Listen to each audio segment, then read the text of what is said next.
వర్మ గారు చెప్పినట్టుగా నేను రాష్ట్ర క్షేమాన్ని ఆకాంక్షించేవాడిని.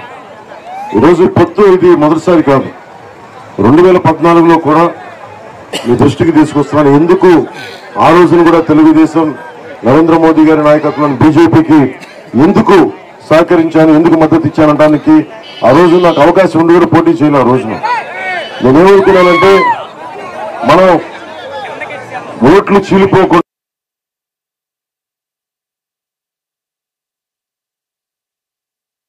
ఆశించకుండా, మీరందరూ రాజకీయ ప్రస్థానంలో ఉన్నారు నాయకులందరూ, నేనేం ఆశించను. నేను ఆశించేదల్లా ఒకటే, రాష్ట్రం బాగుండాలి. రాష్ట్ర విభజన జరిగిన తర్వాత మన ఉపాధి అవకాశాలు కానీ మన నిధులు మనకి కొరత ఉంది, ఇవన్నీ సరితీసుకోవాలి, బలమైన నాయకత్వం ఉండాలి అన్న ప్రయత్నం. దాంట్లో ముందుకెళ్తా ఉంటే 2020కి వచ్చేటప్పటికి 19 ఎన్నికల తర్వాత ఒక్కొక్క పార్టీని నాయకత్వాన్ని గ్రామ స్థాయి దగ్గర నుంచి మన పంచాయతీ స్థాయి దగ్గర నుంచి స్టేట్ నాయకుల దాకా ఒక్కొక్క తెలుగుదేశం నాయకుల్ని, భారతీయ జనతా పార్టీ నాయకులు విజయనగరంలో అయితే ఒకరిని కత్తితో పొడిచి పేగులు లాగేశారు. అలాగే ఇంకొక కావల్లో భారతీయ జనతా పార్టీ నాయకులు మెడేసి తొక్కి కాలు మీద మెడ మీద బూటు కాలేసి తొక్కేశారు. ఇట్లా ఎన్నో దారుణాలు కాల్పడి మీరు నష్టపోకుండా మిగతా కూడా కలిగేస్తుంది. ప్రేమ ఉన్నారు సార్. అలాగే చంద్రబాబు గారిని ముఖ్యంగా తెలుగుదేశం నాయకులకి కార్యకర్తలకి నేను తెలియజేస్తాను, చంద్రబాబు గారిని అరెస్ట్ చేసినప్పుడు మీరు కూడా ఆలోచించండి స్వార్థంగా. ఆ పరిస్థితులు ఇంకో పార్టీ నాయకుడు ఏం చేస్తాడు, మొత్తం ఆయన బాగుండాలి, తొందరగా బయటికి రావాలని తెలియదు చెప్పి బయటకు వచ్చేస్తాడు, పార్టీని ముందుకు తీసుకెళ్ళాలి. నేను చెప్పండి ఇది అవునా కాదా సార్, ఇది సహజంగా కాదు. కానీ ఎందుకు చేశానంటే నాకు వర్మ గారు చెప్పినట్టుగా మీరందరూ ఒక పార్టీని నమ్మి, ఒక పార్టీ సిద్ధాంతాన్ని నమ్మి 4 దశాబ్దాలుగా ఆ క్యాడర్ ఉంది తెలుగుదేశంకి, ఆ క్యాడర్ తాలూకు కష్టాన్ని బాధని గుర్తించి అరే ఆ క్యాడర్కి నిలబడాలి అనుకున్నాను. ఏ మూలకెళ్ళినా అన్న మా నాయకుడిని చేసేసారన్నా, ఏదైనా చెయ్యన్నా, నీకు మోదీ గారు తెలుసు కదన్నా అని అందరూ మాట్లాడుతుంటే నాకు నిజంగా చాలా బాధ కలిగేది. సో నాకు కేసులు పెడతారని ముందు నుంచి తెలుసు. అలా కేసులు ఏ స్థాయిలో పెడతారు చూద్దాం అనుకుంటే మీకు తెలుసు నన్ను విశాఖలో ఎలా ఇబ్బంది పెట్టారు. మనకి ఆంధ్ర బోర్డర్లో చంద్రబాబు గారు కొన్ని జైల్లో పెడతారంటే మద్దతు తెలపడానికి వస్తూ ఉంటే నన్ను బోర్డర్లో ఆపేశారు. ఆంధ్ర బోర్డర్లో ఆపేస్తే నాకున్న బలం ఏంటంటే నాకు అధికారం ఇవేం లేవు, కానీ నాకు దగ్గర ఒక సైన్యం ఉంది, మంచి కొట్లాడే న్యాయం కోసం కొట్లాడే సైన్యం ఉంది, మహిళలు వీర మహిళలు ఉన్నారు. వాళ్ళందరూ రోడ్ల మీదకి వచ్చి ఆంధ్ర నుంచి తిరిగి మంగళగిరి ఆఫీస్ తీసుకెళ్లి చంద్రబాబు గారికి మళ్ళీ జైల్లోకి వెళ్ళి, రాజమండ్రి జైల్లోకి వెళ్ళి ఒకటే ఆలోచించాడు, అరే ఇంత బలమైన నాయకుడు 4 దశాబ్దాలు రాష్ట్రాన్ని పరిపాలించిన వ్యక్తి, ఏ జైల్లో అయితే ఆయన ఖైదీల కోసం కట్టాడో ఆయన అక్కడ ఖైదీ చేసిన విధానం నాకు నిజంగా చాలా బాధ కలిగించింది. మొన్న సభలో కూడా చెప్పారు, చంద్రబాబు గారికి ఎన్ని కష్టాలు వచ్చినా అలా కాముకుంటాడు, మొక్కలు చెక్కు వేసి ఆయనకి బాధ ఉందా ఏముందా ఏమి అర్థం కాదు. ఇది రాజకీయం, దెబ్బలు తింటాం, ముందుకెళ్తాం. నా అందుకు అనిపించింది ఎందుకు తెలుగుదేశం పార్టీ 4 దశాబ్దాలుగా చెక్కు చెదరకుండా ఎందుకు ఉంది అంటే, క్యాడర్ ఎందుకు నమ్ముకుంది అంటే అలాంటి నాయకుడు ఉండటం వల్ల. అలాగే అలాంటి నాయకుడు ఉండబట్టే వర్మ గారి లాంటి నాయకులు బలంగా వెల్లుకుంటారు. నేను ప్రేమ చూపించి మీరు వచ్చేసిన జనసేన కంటే కూడా నాకు రావడానికి, నాకు ఆ మాట అడగడానికి కూడా నాకు ఆలోచించి, ఎందుకంటే ఆయనకున్న స్థాయికి గౌరవం ఇవ్వాలి. ఎందుకంటే మనం ఎన్ని పార్టీలైనా సరే, విభిన్నమైన పార్టీలైనా సరే, మనం పనిచేసేది మన పంచాయతీల కోసం, మన నియోజకవర్గాల కోసం, రాష్ట్రం కోసం, ప్రజల కోసం. నేను ఒకటే అనుకుంటా, మనకి విభేదాలు ఉండొచ్చు, చిన్న పొరపక్షాలు ఉండొచ్చు, కానీ కొట్టుకునేంత అవసరం లేదు. మాట్లాడి మనం ప్రజాస్వామ్యం తాలూకు లక్షణమే మాట్లాడి దాన్ని సామరస్యంగా పరిష్కరించుకోవడం. ఈ పరిస్థితులు నాకు ఒకటే అనిపించింది, చంద్రబాబు గారు జైల్లో ఉన్నప్పుడు ఇంక దుష్ట పరిపాలనకి చరమాంకం పలకాలి. నేను ఒక మాట మాట్లాడితే నా మీద కూడా అపవాదులు వేస్తారు, నువ్వు కూర్చోబెట్టి జైల్లో ఉన్నానికి నువ్వు కూడా మొత్తాసు పలికావు, నువ్వు నా మీద కూడా ఆరోపణలు వేస్తారని అన్ని తెగించి నేను ఒకటే అనుకున్నా, రాష్ట్రం బాగుండాలంటే తెలుగుదేశం జనసేన కలవాలి, ఇద్దరం ముందుకెళ్ళాలి. అది కూడా ఎప్పుడు నిర్ణయం చేస్తున్నాను. చంద్రబాబు గారిని కలిసి ఆయన చెప్పిన ఎలా ఉన్నారు ఏంటి అని నా మనసులో చాలా మెదులుతున్నాయి.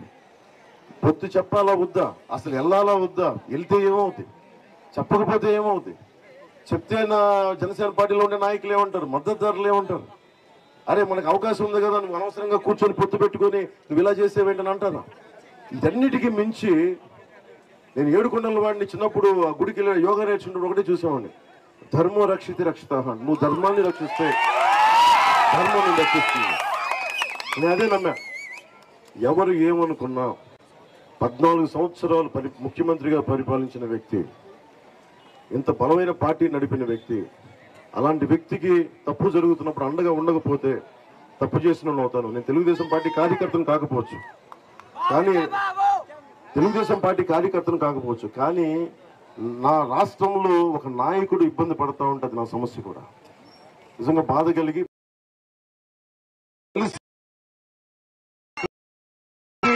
ప్రెసిడెంట్కి వెళ్ళే లోపు ఆలోచించారు మద్దతు ప్రకటించాలా లేదా, లేదంటే తెలివిగా వెళ్ళిపోయి ఆయన త్వరగా బయటికి రావాలని కోరుకుంటానా, తెలివి వాడాలా హృదయం వాడాలా, ఇదే ఆలోచించడం సేపు లేదు. నేను మనసు వాడతాను, నా గుండెలో తెలిసే మాట్లాడతాను. ఆ రోజు చెప్పాను, 2021లో చెప్పా వైసీపీ వ్యతిరేక ఓటు చీలనివ్వను. ఆయన జైల్లో ఉన్నప్పుడు చెప్పాను నేను మీకు అండగా నిలబడతాను, మనందరం కలిసి ముందుకు వెళ్తున్నామని. అదే చేశాను. నేను ఎన్డీఏ కుటుంబంలో ఉన్నాను, మొదటి భాగస్వామి నేను, తెలుగుదేశం పార్టీ లేదు. నేను ఢిల్లీలో నాయకుల్ని దేనికి కన్విన్స్ చేయాల్సి వచ్చింది. కేంద్రం సహకారం లేకపోతే కొన్ని పనులు మనం చేసుకోలేము. మన నీటి ప్రాజెక్టులు ఆగిపోయినాయి, వాళ్ళు కూర్చోబెట్టి రివర్స్ టెండరింగ్ అని చెప్పి రకరకాల పిచ్చి పనులు చేశాడు జగన్. ఇవన్నీ మనం తిరిగి స్టార్ట్ చేసుకోవాలంటే కేంద్ర సహకారం లేకపోతే ఏ పనులు అవ్వం. నరేంద్ర మోదీ గారికి నేను వివరించాను, అమిత్ షా గారికి వివరించాను, నడ్డా గారికి, జాతీయ స్థాయి నాయకులందరికీ వివరించి మీరు రావాలి, మీ బ్లెస్సింగ్స్ కావాలి, మీ ఆశీర్వాదం కావాలి, కలిసి వెళ్తామంటే అందరూ వచ్చి మనస్ఫూర్తిగా ఈ రోజున అండగా నిలబడ్డారు. ఈ రోజున మనం చాలా బలంగా తీసుకెళ్దాం. మన కూటమి మీ దృష్టికి తీసుకొస్తున్నాం. మన కూటమి చాలా బలంగా ప్రభుత్వాన్ని ఏర్పాటు చేస్తున్నాం. వైసీపీ ఓడిపోతుంది, వైసీపీ అవినీతి కూటమిని బదులు పట్టేస్తున్నాం. ఇందాక దారిలో మన యువత ఆ ఫ్యాన్ ని బైక్ కట్టుకొని ఈడ్చుకుని వస్తా ఉన్నారు. 2 రెక్కలు దిగిపోయి ఉన్న ఒక్క రెక్కల్ని ఆ ఒక్క రెక్కలు పట్టుకొని తీసుకొస్తున్నారు.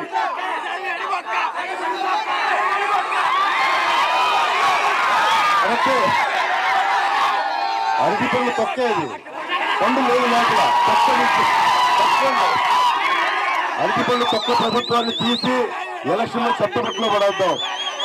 మన కూటమి తెలుగుదేశం, జనసేన, భారతీయ జనతా పార్టీ ప్రభుత్వ కూటమిని మనకి స్థాపించుకుందాం. నేను ఒక్కొక్క తెలుగుదేశం నాయకులను అడుగుతున్నా, మీరు నాకు సహకారం ఇవ్వండి. ఒక్కొక్క తెలుగుదేశం నాయకుల్ని వర్మ గారిని అడిగాను, నేను పిఠాపురంలో పోటీ చేస్తుంటే ఒకటే అడిగాను, వర్మ గారిని మన ఆఫీస్కి వస్తే, వర్మ గారు నేను ముందు మీ ఇంటికి వచ్చి నేను మీ సహకారం తీసుకొని మీ సపోర్ట్ తీసుకోకుండా నేను బయటికి వెళ్ళను. నేను పార్టీ అధ్యక్షుడైనప్పటికీ కూడా, నాకు చంద్రబాబు గారితో సత్సంబంధాలు ఉన్నప్పటికీ కూడా స్థానికంగా బలవంతుడు ఈయన, ఆయన నేను గుర్తించాను. ఆయన ఒకటే చెప్పా, ఆయన ఎమ్మెల్సీగా అవ్వాలి, ఇక్కడ త్యాగం చేస్తే ఆయన చట్టసభల్లోకి కూడా వెళ్ళాలి, పట్టభద్రులు మనకి ఆ చట్టసభలోకి వెళ్ళాలి.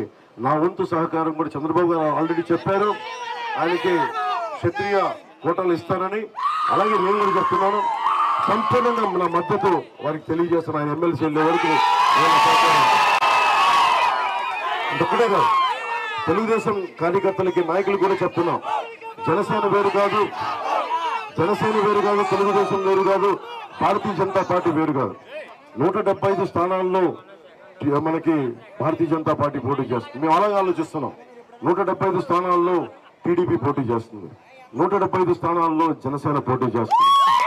నేను అందరూ ఒకటే అడిగా, జనసేన మద్దతుదారులందరినీ అడిగా. మన రామచంద్రాపురం వెళ్ళారు, వాసనశెట్టి సుభాష్ అక్కడ పోటీ చేస్తా ఉంటే టైం లేదు, దారి పొడవుతో ఆపేస్తుంటే కరెక్ట్గా 8 నిమిషాలు వచ్చింది.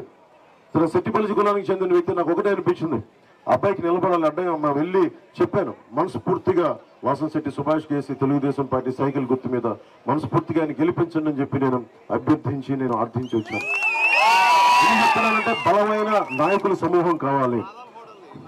అలాగే ఎందుకు కేంద్ర ప్రభుత్వ సహకారాలు ఇవన్నీ ఎందుకన్నానంటే, మనకి పురుషోత్తంపట్నం ప్రాజెక్టు పూర్తి కావాలి, మన సాగునీరు అవసరాలు తీరాలి.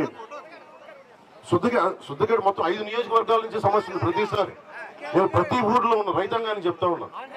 శుద్ధగడ్డ కానీ మనకి ముఖ్యంగా మన ఏలూరు కూడా సమస్య ఉంది, పురుషోత్తంపట్నం ఉంది. ప్రతి చిన్న చిన్న ప్రాజెక్టులు అన్నిటికీ మూలాధారం పోలవరం అయిపోయింది. పోలవరం కొన్ని పూర్తి చేసే తప్ప కొన్ని అయ్యేలా లేవు. నేను ఆలోచిస్తుంది ఏంటంటే చంద్రబాబు గారు కూడా చెప్తుంది, ముందు మినీ అర్జెంట్ ఇరిగేషన్ ప్రాజెక్ట్స్ ఏమున్నాయో తక్కువ బడ్జెట్ తో ఏమి పూర్తి అయిపోతాయో వాటి మీద వాటి మీద దృష్టి పెడదాం. అది చాలా అవసరం. ఉదాహరణకి మనం ఉత్తరాంధ్ర తోటపల్లి రిజర్వాయర్, కొన్ని చోట్ల మినీ రిజర్వాయర్లు 5 కోట్లు 10 కోట్లు అసలు పంప్ హౌస్లు మెయింటైన్ చేయట్లా, కనీసం గ్రీజు ఖర్చులు ఇవ్వట్లా. నేను కౌలు రైతుకి ఒక్కొక్కరికి ₹1,00,000 ఇచ్చినవాడిని నా సొంత డబ్బు. మీ అందరికీ అనుకో రైతాంగాన్ని చెప్తున్నా, నన్ను చూడగానే యువతతో వెళ్ళిపోతాడు, యువత ఉంటాడు అనుకుంటారు. మన ఫస్ట్ తప్పది. నేను ముందు రైతు బిడ్డను. నేను అన్నం పెట్టే రైతుకి గౌరవం ఇచ్చిన తర్వాత ఏదైనా అలాంటి రైతుకి అన్నం పెట్టే ఆదుకునే మా మహిళలకి మా ఆడపడుచులకి మేము అండగా ఉంటానని తెలియజేసుకుంటూ యువతకు ఉపాధి అవకాశాలు కల్పించారు.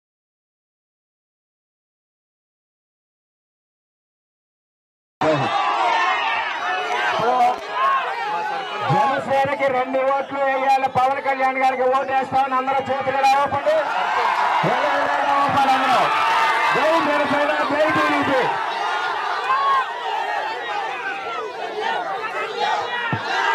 ఓటు అడగడం మర్చిపోయాను.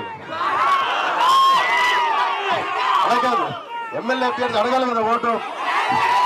నేను అడుగుతా, అడగండి అమ్మాయినా పెట్టమంటారు, అడగండి అమ్మాయినా పెట్టదంటారు. నేను అడుగుతున్నా, నేను నా మాతృభక్తి స్థానంలో ఉన్నాను. నన్ను పిఠాపురం ఎమ్మెల్యే అభ్యర్థిగా మీ అమూల్యమైన ఓటు వేసి గెలిపించమని కోరుకుంటున్నాను. అలాగే మన ఎంపీ అభ్యర్థి, కాకినాడ ఎంపీ అభ్యర్థిగా తంగెళ్ళ ఉదయ్ శ్రీనివాస్ గారిని, టీ-టైం శ్రీనివాస్ గారిని మీ భారీ మెజారిటీతో మీ ఓటు వేసి గాజు గ్లాస్ గుర్తు మీద గెలిపించవలసిందిగా కోరుతున్నాను. అలాగే మన తెలుగుదేశం అభ్యర్థులు ఎక్కడున్నారో ఇదే చెప్తాను, భారీ మెజారిటీతో తెలుగుదేశం అభ్యర్థులు కూడా గెలిపించుకుంటాం. 2 ఓట్లు ఎంపీ ఎమ్మెల్యే గ్లాసు గుర్తుకే వేయాలి.